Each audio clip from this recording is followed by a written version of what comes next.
नमस्कार दोस्तों, आपका हरजोत क्लासेस में स्वागत है। जो कि प्रश्न एनटीपीसी आरआरबी एनटीपीसी में 2022 में पूछा गया था। यही प्रश्न कि एक बस 20 किलोमीटर प्रति घंटा, 40 किलोमीटर प्रति घंटा, 7 किलोमीटर प्रति घंटा और 120 किलोमीटर प्रति घंटा की चाल से 12 किलोमीटर की 4 क्रमागत दूरियों को तय करती है।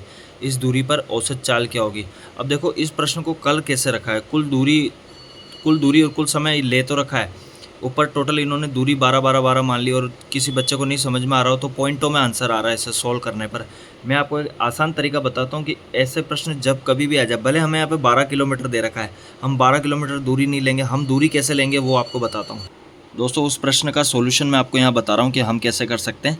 हमें ये 4 दूरियाँ ये 4 चालें दे रखी है कि मैं 20 किलोमीटर पर की चाल से चल रहा हूँ, 40 की चाल से, 60 की चाल से, 120 की चाल से चल रहा हूँ।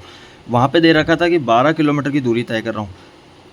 मैं मान लूँ कि मैं 12 किलोमीटर जा ही नहीं रहा हूँ, मैं मेरी डिस्टेंस मान लूँ इनमें से कुछ, इन सारी संख्याओं को मानते हुए मैंने इनका एलसीएम लिया तो 120 मेरी दूरी आई।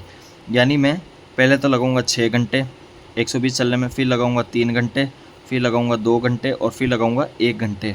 ठीक है, ये चारों लोग इस दूरी को गए थे ना। ये 20 की स्पीड से 120 इसने भी तय करी होगी, 4 के हिसाब से इसने भी तय करी होगी, इसने भी तय करी होगी और इसने भी तय करी होगी।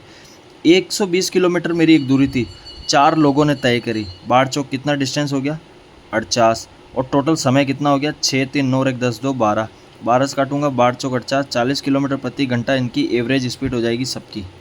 आई होप आपको समझ में आया होगा। मिलते हैं नेक्स्ट वीडियो में। Thank you.